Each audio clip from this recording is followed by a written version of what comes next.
ಇಬ್ಬರಿಗೂ ನಮಸ್ಕಾರ. ನಮಸ್ಕಾರ. ನಮಗೂ. ನೀವು ಹೇಗಿದ್ದೀರಾ? ಚೆನ್ನಾಗಿದ್ದೀವಿ. ನೀವು ಹೇಗಿದ್ದೀರಾ? ಆರಾಮಾಗಿದ್ದೀನಿ. ನಾನು ಈ ಸಿನಿಮಾ ಬಗ್ಗೆ ಮಾತಾಡ್ತೀನಿ. ಮುಂಚೆ ಚಿಕ್ಕದಾಗಿ ನಿಮ್ಮ ಪರಿಚಯ ಮಾಡ್ಕೊಂಡಿದ್ದಾರೆ, ಏನು ಮಾಡ್ಕೊಂಡ್ರೆ? ಸೊ ನಾನೀಗ ಬಿಸ್ನೆಸ್ ಶುರು ಮಾಡಿದ್ದು, ಹೊಸ ಬಿಸ್ನೆಸ್ಸು. ಸೊ ಅದ್ರ ಮೇಲೆ ಗಮನ ಜಾಸ್ತಿ. ನಾನು ಅದಕ್ಕೆ ಈ ಸಿನಿಮಾ ಮಾಡಾದ್ಮೇಲೆ ಶುರು ಮಾಡಿದ ಬಿಸ್ನೆಸ್ಸು. ಅದಕ್ಕೆ ಮುಂಚೆ ಪ್ರೇಮ್ ಸರ್ ಹೇಳ್ದಂಗೆ ಲಾಂಗ್ ಬ್ಯಾಕ್ ನಾನೊಬ್ಬ ಜಿಮ್ ಟ್ರೈನರ್ ಆಗಿದ್ದೆ. ಅದು ಬಿಟ್ಟರೆ ಮತ್ತೆ ಈಗ ಸಿನಿಮಾ ಜರ್ನಿ ಶುರು ಮಾಡಿದ್ದೀನಿ. ಮೇಡಮ್ ನೀವು? ನನ್ನ ಹೆಸರು ಜೀವಿತ ವಸಿಷ್ಠ. ಸೊ ನಾನು ಇದಕ್ಕಿಂತ ಬಿಫೋರ್ ಟೀಚರಾಗಿ ವರ್ಕ್ ಮಾಡ್ತಾಯಿದ್ದೆ ಸ್ಕೂಲ್ಸಲ್ಲಿ. So teacher background. ಅದಾದಮೇಲೆ ಇದು ಸೆಕೆಂಡ್ನೇ ಮೂವಿ ನಂದು, ಅಪ್ಪ ಐ ಲವ್ ಯು. ಡೆಬ್ಯೂ ಬಂದು 2022 ಅಲ್ಲಿ ರಿಲೀಸ್ ಆಗಿದ್ದು, ವಸಂತಿನಲ್ಲಿದ್ದಾಗ ಅಂತ. ಸೊ ಅದರದ್ದು ರಿಲೀಸ್ ಆದಮೇಲೆ ಅದರಲ್ಲಿ ಪರ್ಫಾರ್ಮೆನ್ಸ್ ನೋಡಿ ನನ್ನ ಕಾಸ್ಟ್ ಮಾಡಿದ್ದು. ಸೊ ಗ್ರೇಟ್ಫುಲ್ ಆಗಿದ್ದೀನಿ ಇಡೀ ತಂಡಕ್ಕೆ. ಸೊ ಯಾ ಸರ್, ಅಪ್ಪ ಐ ಲವ್ ಯು ಅಂದ ತಕ್ಷಣ ನಮಗೆ ಚೌಕ ಫಿಲ್ಮ್ ಸಾಂಗ್ ನೆನಪಾಗುತ್ತೆ. ಅಪ್ಪ ಐ ಲವ್ ಯು ಅನ್ನೋದು ಅದು ತುಂಬ ಜನರ ತಂದೆ ಮತ್ತು ಮಕ್ಕಳಿಗೆ ತುಂಬ ಕನೆಕ್ಟ್ ಆಗಿರೋ ಹಾಡು. ಅದನ್ನೇ ಟೈಟ್ಲಾಗಿ ಇಟ್ಟಿದ್ದು ಯಾಕೆ, ಏನು ಅಂದರೆ ಅಪ್ಪ ಮತ್ತು ಮಗನ ಅಥವಾ ಅಪ್ಪ ಮತ್ತು ಮಗಳ ನಡುವೆ ಅದರ ನೋಡಿ ಅಥವಾ ಆ ಒಂದು ಹಾಡಾಗಲಿ ಅದರಿಂದ ಟೈಟಲ್ ಬಂದಿದ್ದಲ್ಲ. ಸೊ ನೋಡ್ದಂಗೆ ಮುಂಚೆ ಪ್ರೊಡಕ್ಷನ್ ನಂಬರ್ 1 ಅಂತ ನಾವು ಇದು ಮಾಡಿದ್ದು. ಈ ಟೈಟಲ್ ಸಿಕ್ಕಿದ್ದಿಲ್ಲ ನಮಗೆ. ಸೊ ಅದಾದಮೇಲೆ ಕೊನೆಗೆ ಒಂದು 4-5 ಟೈಟಲ್ ನೋಡಿ ಯಾವುದು ಒಪ್ಪಿಗೆ ಆಗ್ದಿರ ಆಮೇಲೆ ಕೊನೆಗೆ ಹೇಗೋ ಈ ಟೈಟಲ್ ಸಿಕ್ಕಿದ್ದು. ಅದು ಬಿಟ್ಟು ಅದಕ್ಕೂ ಇದಕ್ಕೂ ಯಾವುದು ಸಂಬಂಧ ಇಲ್ಲ. ಅದರಿಂದ ಈ ಟೈಟಲ್ ತೊಗೊಂಡಿದ್ದಲ್ಲ. ಅಪ್ಪ ಐ ಲವ್ ಯು ಅನ್ನೋದು ಕಂಪ್ಲೀಟ್ ಡಿಫ್ರೆಂಟ್ ಇದು. ಓಕೆ, ಅಪ್ಪ ಐ ಲವ್ ಯು ಅಂತ ಯಾರು ನೀವು ಹೇಳೋದ ನೀವು ಹೇಳೋದ? ಅದು ಆ್ಯಕ್ಚುಲಿ ಎಲ್ಲರಿಗೂ ಅಪ್ಪ ಐ ಲವ್ ಯುನೇ. ಬಟ್ ಇದರಲ್ಲಿ ಸಿನಿಮಾ ನೋಡಬೇಕು. ಸಿನಿಮಾ ನೋಡಿದಾಗ ಗೊತ್ತಾಗುತ್ತೆ ಅಪ್ಪ ಐ ಲವ್ ಯು ಯಾರು, ಅಪ್ಪ ಐ ಹೇಟ್ ಯು ಯಾರು. ಲೈಕ್ ಮಾವ, ನನಗೆ ಮಾವ. ಸೊ ಮಾವನು ಒಂಥರ ಅಪ್ಪ ಥರನೇ. ಸೊ ಸಿನಿಮಾ ನೋಡಿದ್ಮೇಲೆ ನಿಮಗೆ ಗೊತ್ತಾಗುತ್ತೆ ನಾನು ಅಪ್ಪ ಥರ ಟ್ರೀಟ್ ಮಾಡಿದ್ದೀನಲ್ಲ, ಮಾವ ಥರ ಟ್ರೀಟ್ ಮಾಡಿದ್ದೀನ ಅಂತ. ಸೊ ಬಿಕಾಸ್ ಡಿಫ್ರೆನ್ಸ್ ಇರುತ್ತಲ್ವಾ. ಸೊ ಸೊಸೆ ಆದಮೇಲೆ ಅವ್ರದ್ದೇ ಆದಂಥ ಜವಾಬ್ದಾರಿಗಳಿರ್ತವೆ. ಸೊ ಅವ್ರಿಗೆ ಎಲ್ಲರ ಮನಸ್ಥಿತಿನೂ ಒಂದೇ ಥರ ಇರಬೇಕು ಅಂತ ಇಲ್ಲ. ಒಬ್ಬೊಬ್ಬರು ಅಪ್ಪನ ಥರ ನೋಡ್ಕೊತಾರೆ, ಬಟ್ ಒಬ್ಬೊಬ್ಬರು ಅಪ್ಪನಲ್ಲಿ ಏನೋ ಅಪ್ಪನ ಥರ ನೋಡೋಕ್ಕಾಗ್ದೇಲೆ ಮಾವ ಥರ ನೋಡ್ತಾರೆ. ಸೊ ಅಷ್ಟೇ. ಟ್ರೈಲರ್ ನೋಡಿದೆ, ಮಾವನಿಗೆ ಆವಾಜ್ ಹಾಕಿದ್ದೀರಾ? ಸೊ ನಂದು ಈ ಮೂವಿಯಲ್ಲಿ ಮಲ್ಟಿಪಲ್ ಶೇಡ್ಸ್ ಕ್ಯಾರಿ ಮಾಡ್ತೀನಿ. ಒಂದ್ಸಲ ಇನ್ನೋಸೆಂಟ್ ಆಗಿರ್ಬೋದು, ಒಂದ್ಸಲ ಅಫ್ಕೋರ್ಸ್ ನಿಮ್ಗೆ ಇವಾಗ ಅಪ್ಪ ಮೇಲೆ ಕೋಪ ಬಂದರೆ ನೀವು ರೇಗಾಡಲ್ವಾ, ಹಾಗೆ ನನಗೂ ಮಾವ ಮೇಲೆ ಒಂದು ಸರ್ಟನ್ ರೀಸನ್ಗೆ ಆ ಕೋಪ ಬಂದಿರುತ್ತೆ. ಸೊ ಆ ಕೋಪದಿಂದ ನಾನು ಕಿರ್ಚಾಡಿರ್ತೀನಿ ಮಾವನ ಮೇಲೆ. ಸೊ ಅದಾದಮೇಲೆ ಓಕೆ ಅವ್ರದ್ದೇನು ತಪ್ಪಿಲ್ಲ ಅಂತ ಗೊತ್ತಾಗುತ್ತೆ. ಸೊ ಮತ್ತೆ ನಾನು ಅಪ್ಪ ಥರ ಹೋಗಿ ಸಾರಿ ಕೇಳ್ತೀನಿ. ಸೊ ಆ ಥರ ಶೇಡ್ಸ್, ಡಿಫ್ರೆಂಟ್ ಶೇಡ್ಸಲ್ಲಿ ನನ್ನ ಪಾತ್ರ ಮೂಡಿ ಬಂದಿದೆ. ಸರ್, ಇಲ್ಲಿ ಯಾವ ಥರ ಇದೆ ಇಡೀ ಸಿನಿಮಾ? ಟ್ರೈಲರ್ ನೋಡಿದಾಗ ಗೊತ್ತಾಯಿತು ಒಂಥರ ಸಂಬಂಧದ ಬಗ್ಗೆ, ಎಮೋಷನ್ಸ್ ಬಗ್ಗೆ ಇಡೀ ಸಿನಿಮಾ ಇದೆ ಅಂತ. ಸೊ ಏನೇನು ಇರುತ್ತೆ? ಸರ್, ಕಂಪ್ಲೀಟಾಗಿ ಒಂದು ಫ್ಯಾಮಿಲಿ ಎಂಟರ್ಟೈನರ್ ಅಂತ ಹೇಳಿದ್ರೆ ತಪ್ಪಲಾಗಲತ್ತು. ಸಂಬಂಧಗಳಿಗೆ ಬೆಲೆ ಕೊಡುವಂಥ ಸಿನಿಮಾ. ಆ ಕತೆ ಹೇಳ್ದಂಗೆ ಕತೆನೇ ಸಿನಿಮಾಲಿ ಹೀರೋ. ಸೊ ಎಮೋಷನ್ಸ್ ಇದೆ, ರೊಮ್ಯಾನ್ಸ್ ಇದೆ, ತಂದೆ ಮಗನ ಸೆಂಟಿಮೆಂಟ್ ಅಂತೂ ಮೇಜರ್ ಆಗಿದೆ. ನೀವು ಜಿಮ್ ಟ್ರೈನರ್ ಆಗಿದ್ದವರು, ಹೌದು. ಇಂಡಸ್ಟ್ರಿ ಬರೋಕ್ಕೆ ಏನು ರೀಸನ್ನು, ಹೆಂಗೆ ಬಂದಿದ್ದು? ಸರ್, ರೀಸನ್ ಹೇಳಿದಂಗೆ ನಾನು 7ನೇ ಕ್ಲಾಸಲ್ಲಿರುವಾಗ ಉಪ್ಪಿ ಸರ್ ಜೊತೆ ಒಂದು ಸಿನಿಮಾ ಮಾಡಿದ್ದು. ಸೊ ಹೌದು. ಗೋಕರ್ಣ ಅಂದ್ಬಿಟ್ಟು ಉಪ್ಪಿ ಸರ್ ಇದರಲ್ಲಿ ಚಿಕ್ಕ ಹೀರೋ, ಹೀರೋ ಚಿಕ್ಕವನಿರುವಾಗ. ಹೌದು, junior Upendra, junior hero. So ಆ ಕ್ಯಾರೆಕ್ಟರ್ ಮಾಡಾದ್ಮೇಲೆ ಒಂಚೂರು ಒಲವು ಸಿನಿಮಾ ಕಡೆ ಬಂತು. ಬಟ್ ಆಗಿನ್ನೂ ಓದ್ತಿದ್ದೆ, ಅಷ್ಟು ಇಂಟ್ರೆಸ್ಟ್ ತೋರಿಸಿಲ್ಲ. ಬಟ್ ಅಲ್ಲಿ ಇಲ್ಲಿ ಟ್ರೈ ಮಾಡಿದುಂಟು, ಯಾವುದು ಕ್ಲಿಕ್ ಆಗಿಲ್ಲ. ಆದಮೇಲೆ ಕಂಪ್ಲೀಟಾಗಿ ಬೇರೆ ಕೆಲಸಗಳು, ಜಿಮ್ ಆಗಿರ್ಬೋದು, ಮತ್ತೊಂದು ಇನ್ನೊಂದು ಸುಮಾರು ಕೆಲಸಗಳು ಮಾಡಿ ಬಿಸ್ನೆಸ್ ಮಾಡಿ ಈಗ ಪ್ರೇಮ್ ಸರ್ ಪರಿಚಯ ಆದಮೇಲೆ ಅವ್ರು ನನ್ನಲ್ಲಿರೋ ಇಂಟ್ರೆಸ್ಟ್ ನೋಡಿ ನನಗಿಂತ ಅವ್ರು ಇಂಟ್ರೆಸ್ಟ್ ತೋರಿಸಿ ನನಗೆ ಅವ್ರು ತುಂಬ ಸಪೋರ್ಟ್ ಮಾಡಿ, ಇಲ್ಲ ನೀನು ಮಾಡ್ಬೋದು ಅಂತೇಳಿ ಸುಮಾರು ಕಡೆ ರೆಫರೆನ್ಸ್ ಕೊಟ್ಟು ಯಾವುದು ವರ್ಕೌಟ್ ಆಗಿರೋ ಕೊನೆಗೆ ಅಪ್ಪ ಐ ಲವ್ ಯು ಸಿನಿಮಾದಲ್ಲಿ ಓಕೆ ಆಗಿ ನಟಿಸ್ತಾರೆ. ಮೇಡಮ್, ಈಗ ಯೂಶಲಿ ಹೀರೋಯಿನ್ಗಳು ಸಾಫ್ಟ್ವೇರ್ ಇಂಜಿನಿಯರ್ಸು, MNC ವರ್ಕ್ ಮಾಡೋರು, ಅವರು ಹೀರೋಯಿನ್ ಆಗ್ತಾರೆ. ಟೀಚರ್ ಹೀರೋಯಿನ್ ತುಂಬ ರೇರ್. ಅದು ಹೆಂಗೆ ಅಂತ? ನಾನು ಫಸ್ಟ್ ಡಾನ್ಸರ್ ಆಗಿ ಕೆಲಸ ಮಾಡ್ತಾ ಇದ್ದಿದ್ದು.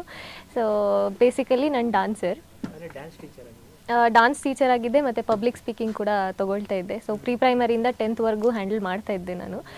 4 ವರ್ಷ ಎಕ್ಸ್ಪೀರಿಯನ್ಸ್ ಇದೆ ಟೀಚಿಂಗ್ ಫೀಲ್ಡಲ್ಲಿ, ಟೀಚರ್ ಆಗಿನೇ. ಸೊ ಬೇಸಿಕಲಿ ಅಂದರೆ ಚಿಕ್ಕವಳಿರುವಾಗಿಂದ ಡಾನ್ಸ್ ಫೀಲ್ಡಲ್ಲಿ ಇದ್ದಿದ್ದರಿಂದ ನಾನು 4th ಸ್ಟ್ಯಾಂಡರ್ಡಲ್ಲಿ ಅನ್ಕೊತೀನಿ, 4th ಅಲ್ಲೋ 7th ಅಲ್ಲ, I am not sure. But ನನ್ನ ಫಸ್ಟ್ ಡಾನ್ಸ್ ಮಾಡಿದ್ದು ಬಂದು ಶಿವಣ್ಣ ಅವ್ರದ್ದು ಮೂವಿಗೆ ಬ್ಯಾಕ್ಗ್ರೌಂಡ್ ಡಾನ್ಸರ್ ಆಗಿ ಅವಾಗ ವರ್ಕ್ ಮಾಡ್ತಿದ್ದು.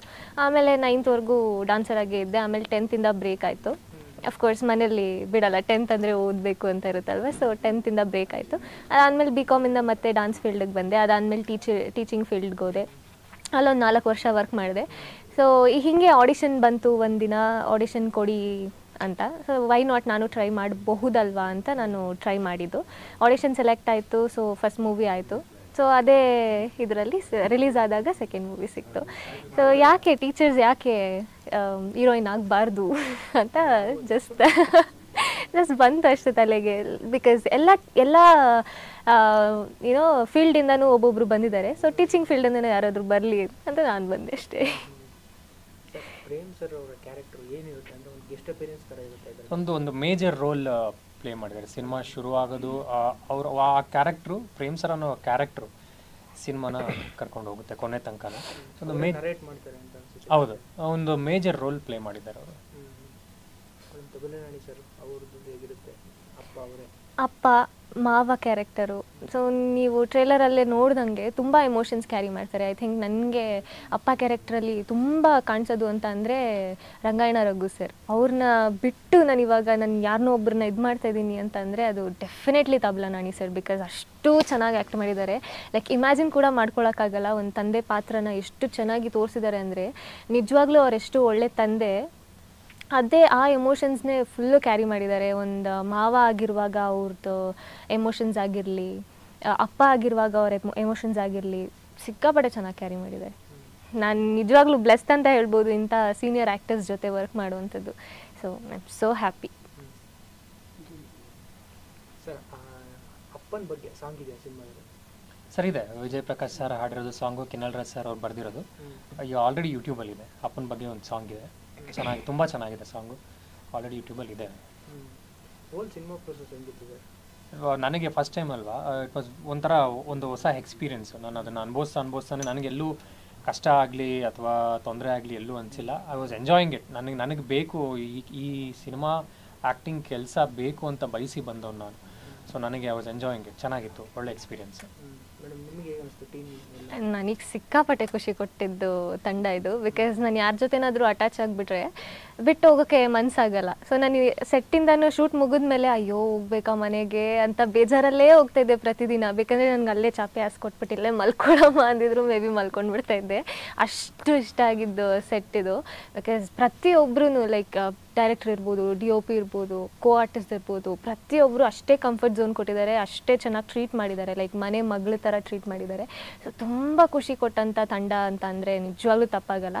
ಬಿಕಾಸ್ ನಾನು ಮೇ ಬಿ ಎಷ್ಟೇ ಮೂವೀಸ್ ಮಾಡಿದ್ರೂ ಈ ಮೂವಿ ತಂಡ ಏನಿದೆ ಒನ್ ಆಫ್ ದ ಫೇವ್ರೇಟ್ ಲಿಸ್ಟಲ್ಲೇ ಇರುತ್ತೆ. ಆ್ಯಂಡ್ ಇತ್ತೀಚಿನ ದಿನಗಳಲ್ಲಿ ಆ್ಯಕ್ಚುಲಿ ಅಪ್ಪ ಮಕ್ಕಳು ಬಾಂಧವ್ಯಗಳು ಇರ್ಬೋದು, ಅಮ್ಮ ಮಕ್ಕಳು ಬಾಂಧವ್ಯ ಇರ್ಬೋದು, ಎಲ್ಲ ಒಂದು ಕಡೆ ಬೇರ್ಪಡ್ತಾ ಇದೆ. ಇದ್ರ ಬಗ್ಗೆ ನಿಮ್ಮ ಅಭಿಪ್ರಾಯ? ಕರೆಕ್ಟಾಗಿ ಕೇಳಿದ್ರಿ, ಬೇರ್ಪಡ್ತಾ ಇದೆ. ಹೌದು, ನಿಜ. ಸುಮಾರು ಕಡೆ ಸಂಬಂಧಗಳಿಗೆ ಬೆಲೆನೇ ಇಲ್ಲ ಈಗಿನ ಕಾಲದಲ್ಲಿ, ಈಗಿನ ಜನ್ರೇಷನ್ ಅಂತ ಬಂದಾಗ.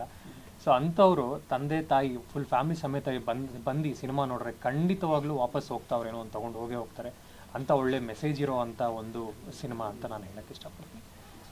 ಸ್ಪೆಷಲಿ ಕ್ಲೈಮ್ಯಾಕ್ಸಲ್ಲಿ ನೀವು ನೋಡಿದ್ರೆ ಅದು ಹೇಳೋಕ್ಕೂ ಕಷ್ಟ ಆಗುತ್ತೆ. ಅಷ್ಟು ಕನೆಕ್ಟ್ ಆಗ್ತೀವಿ. ಮೇ ಬಿ ನೀವು ಎಕ್ಸ್ಪೆಕ್ಟ್ ಮಾಡಿರಲ್ಲ ಅನಿಸುತ್ತೆ ಈ ಥರ ಒಂದು ಸನ್ನಿವೇಶ ನಡೆಯುತ್ತೆ ಅಂತ. ಸೊ ಅಷ್ಟು ಚೆನ್ನಾಗಿ ಬಂದಿದೆ. ನನಗೆ ಯಾಕೆ ಐ ಲೈಕ್ ಜಾಯಿಂಟ್ ಫ್ಯಾಮಿಲಿ. ನನಗೆ ತುಂಬ ಇಷ್ಟ ಜಾಯಿಂಟ್ ಫ್ಯಾಮಿಲಿ. ಅಪ್ಪ ಅಮ್ಮ ಅದ್ರ ಬಾಂಧವ್ಯಗಳನ್ನ ಮೇ ಬಿ ನಮ್ಮ ಇಂಡಿಯನ್ಸಲ್ಲಿ ತುಂಬ ಚೆನ್ನಾಗಿ ನಾವು ನೋಡ್ಬೋದು. ಬಟ್ ಯಾಕೆ ಬೇರೆ ಕಲ್ಚರ್ ನಮ್ಮ ಇಂಡಿಯಾಗೆ ಅಷ್ಟು ಇದಾಗ್ತಾ ಇದೆ, ಅಡಾಪ್ಟ್ ಆಗ್ತಿದೆ ಅಂತ ಗೊತ್ತಿಲ್ಲ.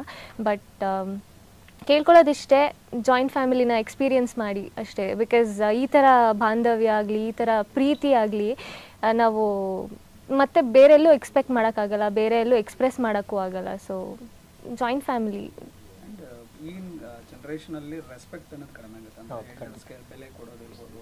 ಅದ್ರ ಬಗ್ಗೆ ಏನಾದರೂ ನಿಮ್ಮ ಸಿನಿಮಾದಲ್ಲಿ ಏನಾದರೂ? ಡೆಫಿನೆಟ್ಲಿ ಇದೊಂದು ಕಂಪ್ಲೀಟ್ ಪ್ಯಾಕೇಜ್ ಅಂತಲೇ ಹೇಳ್ಬೋದು. ನಾನು ಹೇಳ್ದಂಗೆ ಸಿನಿಮಾ ಒಳಗಡೆ ಎಂಟ್ರಿ ಆಗಿ ಶುರು ಆದರೆ ಬಂದಾಗ ಇದ್ದೋ ವ್ಯಕ್ತಿತ್ವ ಆಗಲಿ, ಅವರ ಭಾವನೆಗಳಾಗಲಿ ಹೋಗ್ತಾ ಡೆಫಿನೆಟ್ಲಿ 100% ಚೇಂಜ್ ಆಗಿ ಹೋಗ್ತಾರೆ ಅನ್ನೋ ಮುಖದಲ್ಲಿ ಒಂದು ನಗು, ಆ ಚೇಂಜಸ್ ಕಾಣುತ್ತೆ ಅಂತ ನಾನು ಭರವಸೆ ಹೇಳಬೇಕು. ನೀವೇ ಟ್ರೇಲರಲ್ಲಿ ನೋಡೋ ಹಾಗೆ ನಮ್ಮ ಮಾವನ್ನ ಏಕವಚನದಲ್ಲಿ ಮಾತಾಡಿಸ್ತೀನಿ. ಏನಕ್ಕೆ ಅಂತ ಅದು ಒಂದು ಕಂಟೆಂಟ್ ಇದೆ. ಸೊ ನಾವು ಎಲ್ಲೋ ಒಂದು ಕಡೆ ದುಡುಕ್ಬಿಟ್ಟು ಎಲ್ಲೋ ಅವ್ರನ್ನ ಮಿಸ್ಅಂಡರ್ಸ್ಟ್ಯಾಂಡ್ ಮಾಡಿಕೊಂಡು ಏಕವಚನದಲ್ಲಿ ಮಾತಾಡಿಸಿ ಲೈಕ್ ರೆಸ್ಪೆಕ್ಟ್ ಕೊಡ್ದಲೇ ಮಾತಾಡ್ಸೋದು ಅದೆಲ್ಲ ತಪ್ಪು ಅಂತ ಅನ್ಕೊತೀನಿ. ಬಿಕಾಸ್ ಎಷ್ಟೇ ಆದರೂ ಅವ್ರು ನಮ್ಮ ದೊಡ್ಡವರು. ನಮ್ಮ ಅವ್ರು ಎಕ್ಸ್ಪೀರಿಯನ್ಸ್ ಮಾಡಿ ಬಂದಿರೋದು ನಾವು ಎಕ್ಸ್ಪೀರಿಯನ್ಸ್ ಮಾಡ್ತಾ ಇರ್ತೀವಿ. ಸೊ ಅವ್ರಿಗೆ ಗೊತ್ತಿರುತ್ತೆ ಏನು ಎಕ್ಸ್ಪೀರಿಯನ್ಸ್ ಏನು ಕಾನ್ಸಿಕ್ವೆನ್ಸಸ್ ಏನೋ ಫೇಸ್ ಮಾಡಬೇಕು ಇವರು ಅಂತ. ಸೊ ಅದನ್ನ ನಮ್ಗೆ ಹೇಳಕ್ಕೆ ಹೋಗ್ತಾರೆ, ಬಟ್ ನಮ್ದೆಲ್ಲಿ ಟೀನೇಜ್ ಬುದ್ಧಿ. ಸೊ ನಮಗೆ ಕೇಳೋ ಪೇಷನ್ಸ್ ಇರಲ್ಲ. ಸೊ ಅದರಿಂದ ಮೇ ಬಿ ನಮಗೆ ಕೋಪ ಬರುತ್ತೆ. ಅದೊಂದು ಸ್ವಲ್ಪ ಕಮ್ಮಿ ಮಾಡಿಕೊಂಡ್ರೆ ಈಗಿನ ಜನ್ರೇಷನ್ ಅವರು ಮತ್ತು ವ್ಯಾಲ್ಯೂಸ್, ಫ್ಯಾಮಿಲಿ ವ್ಯಾಲ್ಯೂಸ್ನ ತಿಳ್ಕೊಂಡು ಅವ್ರ ಮೇಲೆ ಜಾಸ್ತಿ ಪ್ರೀತಿ ತೋರಿಸೋದು ಇದ್ರೆ ತುಂಬ ಚೆನ್ನಾಗಿರುತ್ತೆ. ನೀವೇನು ಸಜೆಷನ್ ಕೊಡ್ತಾರ ನಿಮ್ಮ ಕ್ಯಾರೆಕ್ಟರ್ ಥರದವರು, ನಿಮ್ಮಿಬ್ಬರು ಕ್ಯಾರೆಕ್ಟರ್ ಥರದವರು ಈಗಿನ ಜನ್ರೇಷನ್? ನಮ್ಮಂಥ ಕ್ಯಾರೆಕ್ಟರ್ ಇರೋರು ಬೇಡ. ಸೊ ಜನ್ರೇಷನ್ ಏನೇ ಇದ್ರು ಸಿನಿಮಾ ನೋಡಿ, ಸಿನಿಮಾಯಿಂದ ಕಲ್ತ್ಕೊಂಡು ಸಿನಿಮಾಯಿಂದ ಹೊರಗಡೆ ಬನ್ನಿ. ಕಲಿಯೋಕ್ಕೆ ತುಂಬ ಇದೆ ಸಿನಿಮಾದಲ್ಲಿ. ನಮ್ಮ ಕ್ಯಾರೆಕ್ಟರ್ಗಳು ಕೆಲವೊಂದು ಅಂಶಗಳು ಕಲಿಯುವಂಥದ್ದಿದೆ, ಇಡೀ ಸಿನಿಮಾಯಿಂದ ಕಲಿಯುವಂಥದ್ದು ಇದೆ. ಸೊ ಈಗಿನ ಜನ್ರೇಷನ್ಗೆ ಆ ಥರ ಪಾತ್ರಗಳೆಲ್ಲ ಬೇಡ. ಆ ಥರ ಪಾತ್ರಗಳ ಕ್ಯಾರೆಕ್ಟರ್ ತೊಗೊಂಡು ಹೋಗ್ತೀನಿ ಅಂತ ಹೇಳಿದಾಗ ಬೇಡ ಅಂತ ಹೇಳಕ್ಕೆ ಇಷ್ಟಪಡ್ತೀನಿ. ಸ್ಪೆಷಲಿ ನನ್ನ ಡೆಡ್ ಆಪೋಸಿಟ್ ಕ್ಯಾರೆಕ್ಟರ್ ಇದು. ನಾನು ಎಷ್ಟು ನಿಜ ಜೀವನದಲ್ಲಿ ಸಾಫ್ಟು ಅಷ್ಟೇ ರಫ್ ಆಗಿ ನಾನು ಆನ್ ಸ್ಕ್ರೀನ್ ಕಾಣಿಸ್ಕೊಳ್ತಾ ಇದ್ದೀನಿ. ಸೊ ಕೇಳ್ಕೊಳ್ಳೋದಿಷ್ಟೇ, ಇದರಿಂದ ಅಟ್ಲೀಸ್ಟ್ ಕಲ್ತ್ಕೊಳ್ಳಿ, ಈ ಮೂವಿಯಿಂದ ಅಟ್ಲೀಸ್ಟ್ ಕಲ್ತ್ಕೊಳ್ಳಿ ಎಷ್ಟು ವ್ಯಾಲ್ಯೂ ಕೊಡಬೇಕು, ಎಷ್ಟು ಪ್ರೀತಿ ಕೊಡಬೇಕು ಅಂತ. ಸೊ ನಮ್ಮ ಥರ ಮಾತ್ರ ದಯವಿಟ್ಟು ಇರಬೇಡಿ, ಕ್ಯಾರೆಕ್ಟರ್ ಥರ ನಮ್ಮ ಕ್ಯಾರೆಕ್ಟರ್ ಥರ ದಯವಿಟ್ಟು ಇರಬೇಡಿ ಪ್ಲೀಸ್. ಹೌದು ಸರ್, ಕನ್ನಡ ಜನ ಬೇರೆ ಭಾಷೆ ಸಿನಿಮಾಗಳನ್ನ ಎಷ್ಟು ಪ್ರೀತಿಸ್ತಾರೋ ಅಷ್ಟೇ ಪ್ರೀತಿಸಿ ನಮ್ಮ ಕನ್ನಡ ಸಿನಿಮಾಗಳು ಕೊಟ್ಟರೆ ಸಾಕು ಅಂತ ಪರಿಸ್ಥಿತಿ ಬಂದ್ಬಿಟ್ಟಿದೆ. ಈಗಾಗಲೇ ನೋಡ್ತಾ ಇದ್ದಾರೆ, ಪ್ರತಿ ವಾರ ಒಂದಷ್ಟು ಕನ್ನಡ ಸಿನಿಮಾಗಳು ರಿಲೀಸ್ ಆಗ್ತಿದೆ. ಆ್ಯಕ್ಟರ್ಸ್ ಆಗಿರ್ಬೋದು, ಟೆಕ್ನಿಷಿಯನ್ಸ್ ಆಗಿರ್ಬೋದು, ಹೋಗಿ ಮೀಡಿಯಾ ಮುಂದೆ ಸಿನಿಮಾ ಬಂದು ನೋಡಿ ನೋಡಿ ನೋಡಿ ಅಂತ ಕೇಳ್ಕೊಳೋ ಪರಿಸ್ಥಿತಿ ಬಂದ್ಬಿಟ್ಟಿದೆ. ಸೊ ಅದನ್ನು ಆ ಪರಿಸ್ಥಿತಿ ಬರಬಾರ್ದು, ಬೇಡ ಅಂತ ನಮ್ಮ ಕನ್ನಡ ಜನತೆಗೆ ನಾನು ಕೇಳ್ಕೊತೀನಿ. ದಯವಿಟ್ಟು ಬನ್ನಿ, ಕನ್ನಡ ಸಿನಿಮಾ ನೋಡಿ. ಒಳ್ಳೊಳ್ಳೆ ಕಂಟೆಂಟ್ ಇರೋ ಸಿನಿಮಾ ಬರ್ತಿದೆ. ಅದೇ ರೀತಿ ನಮ್ಮ ಸಿನಿಮಾನೂ ಒಳ್ಳೆ ಕಂಟೆಂಟ್ ಇರೋವಂಥ ಸಿನಿಮಾ. ಥಿಯೇಟ್ರಿಗೆ ಬಂದು ದಯವಿಟ್ಟು ನೋಡಿ ಆಶೀರ್ವಾದ ಮಾಡಿ ಅಂತ ಕೇಳ್ಕೊತೀನಿ. ಸೊ ಏಪ್ರಿಲ್ 12ನೇ ತಾರೀಕು ನಮ್ಮ ಮೂವಿ ರಿಲೀಸ್ ಆಗ್ತಾ ಇದೆ. ಕಂಟೆಂಟ್ ಅಂತ ಕೇಳ್ತೀರಾ. ಸೊ ನಾವು ಒಂದೊಳ್ಳೆ ಕಂಟೆಂಟ್, ಫ್ಯಾಮಿಲಿ ಓರಿಯೆಂಟೆಡ್ ಕಂಟೆಂಟ್ನ ಕೊಡ್ತಾ ಇದ್ದೀವಿ. ಅದು ಹೇಳೋ ಅಷ್ಟು ನೀವು ಟ್ರೇಲರಲ್ಲಿ ಏನು ನೋಡಿದ್ರಿ, ಮೇ ಬಿ ಅದು ಒಂದು 20% ಅಷ್ಟೇ ಅನಿಸುತ್ತೆ ನೀವು ನೋಡಿರೋದು. ಇನ್ನೂ ತುಂಬ ಇದೆ ಮೂವಿಯಲ್ಲಿ. ಸೊ ಪ್ಲೀಸ್ ಬನ್ನಿ, ಎಕ್ಸ್ಪೀರಿಯನ್ಸ್ ಮಾಡಿ. ಈ ಒಂದು ಸಂಬಂಧದ ಬೆಲೆ ನಿಮಗೆ ಗೊತ್ತಾಗುತ್ತೆ. ಅಪ್ಪ ಅಂತ ಅಂದರೆ ಏನು ಅಂತ ನಿಮಗೆ ಖಂಡಿತವಾಗ್ಲೂ ಗೊತ್ತಾಗುತ್ತೆ. ಮೇ ಬಿ ಅಪ್ಪ ಅಂತಲ್ಲ, ಮಾವ ಆಗಿರ್ಬೋದು, ಒಂದು ಗಂಡು ಕುಲ ಏನಿದೆ, ಸೊ ಅದು ಏನು ಅಂತ ಡೆಫಿನೆಟ್ಲಿ ನಿಮಗೆ ಗೊತ್ತಾಗುತ್ತೆ. ಸೊ ಐ ರಿಕ್ವೆಸ್ಟ್ ಎಲ್ಲರಿಗೂ ಪ್ಲೀಸ್ ಬನ್ನಿ, ಥಿಯೇಟ್ರಿಗೆ ಬನ್ನಿ, ಥಿಯೇಟ್ರಿಗೆ ಬಂದು ಮೂವಿ ನೋಡಿ ಆ್ಯಂಡ್ ಸಪೋರ್ಟ್ ಮಾಡಿ. Thank you sir. Thank you.